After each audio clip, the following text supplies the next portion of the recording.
大家好，我是东马行为，今天我们来讲《一圣千金》的第6话。喜欢这个系列的朋友，请帮我点到3000个赞支持 UP 主一下吧。上回说到天马三姐妹准备从2方面获取基奈手上的军事武器情报，天马帮助基奈寻找实力相当的对手，以此名正言顺的换取情报。同时呢，伊华这边也在主动出击，暗地里调查基奈的过去。这段时间里，他向那个曾经的神之军师的信众们做了暗访。由于组织首领在全员的故事中被医生给弄死了，导致神之军是彻底解散啊！大部分的信众都回归到了正常生活，他们其中有人被彻底洗脑，有的人呢已经跟组织划清了界限，还有甚者创立了新的组织，继续坑蒙拐骗。一华调查了一圈下来，得出的结论就是，他妈的这帮人全部都是神经病啊！根本就问不出关于秘密武器有关的线索嘛。由于一华在做的调查本质上也属于非法行为啊，只不过警视厅这边为了业绩默许了他乱来，所以一华只能找花赖来帮自己分析一下案情。这里2个人的对话内容非常之搞笑，各位有时间的话，强烈建议去看一下原文啊。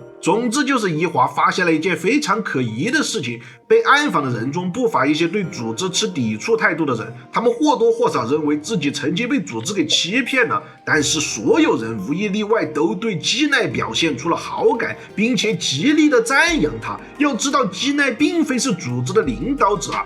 华奈提醒一华，此事非同小可，那世界上怎么会有人让所有人都喜欢啊？除非基奈他本人就是天使的化身，或者是他吃了女帝的甜甜果实。不管是男是女，看见基奈直接都走不动道了。不过一华似乎更在意其他的事情，基奈这个人的身上可谓是疑云重重，必须要做更多的调查才能向着真相慢慢靠近啊。与此同时啊，基奈正身处于某地的高级写字楼中，光是他训练的场地就宽阔到令人羡慕，那不愧是能拿出500万赏金的大小姐啊！一华之前提到神之军事开发出的是能够威胁到国家的军事武器啊，这么庞大的军火，基奈一个小妮子那肯定是搬不动的，所以啊，他们一定要找出基奈的共犯。难道一华指的就是基奈幕后的金主之类的人吗？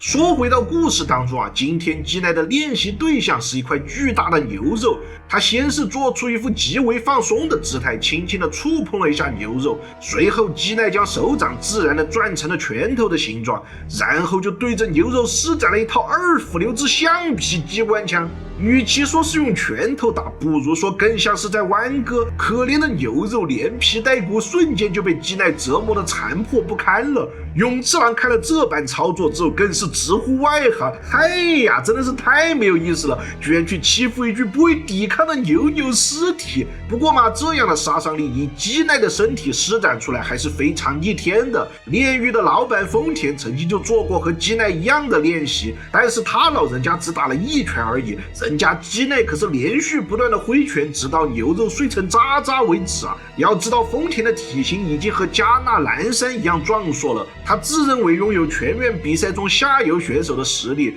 如果基奈比丰田还要强的话，那岂不是能在全院混个中游水平吗？这种跨越了性别和体格的变态实力，不由得让我怀疑啊！肯定是打了针或者吃了药，报警把他们抓起来！虽然基奈是面无表情的做完了练习，但是明显可以感觉到他身上那种极度压抑的可怕气息。没错啊，基奈他已经无法忍受了，之前打的各种秒杀赛根本就无法满足他饥渴的欲望。如果天马没能按照约定给他带来有趣的对手，基奈到时候必然会化身成为一只魔兽，反噬他周围的人啊。说到天马嘛，他现在正一个人窝在破房子里喝闷酒呢。如今啊，备选的3个人已经找到了，要好好策划一下他们和基奈的比赛。鉴于基奈太过于天然呆，并且目中无人，让他自己选择的话，他说不定会一口气要求打3个人啊。不过这样似乎不太利于商业运作啊。天马思来想去，觉得功夫娘应该是这3个人里面最厉害的。可是另外2个流氓姐妹好像也很有看头啊。最终天马的决定让基奈感到惊喜不已，居然是1天制的淘汰赛啊！这种比赛在其他的格斗漫画里也是极为常见的，似乎是在上世纪非常流行的一种高强度赛制，选手们需要在1天内打完所有的淘汰赛。越是站到赛程后段，体力和伤病的压力就越大。不过好在啊，天马他们这个小团体的比赛总共就4个人参加，最终的胜者可以获得基奈自行赞助的500万日元赏金。天马还没来得及介绍完呢，基奈就已经蠢蠢欲动了。他激动地抱住了天马，疯狂地在跑道上来回摩擦。而另一头呢，其他的参赛者也对比赛流程完全没有异议。看来啊，他们对获得最终冠军都是自信满满呐。那么这3股势力必将为可怜的格斗小团体战英语拉开全新的华丽篇章啊！不知道诸位更看好谁能够获得最后的胜利呢？我们下期再继续吧。本话结束。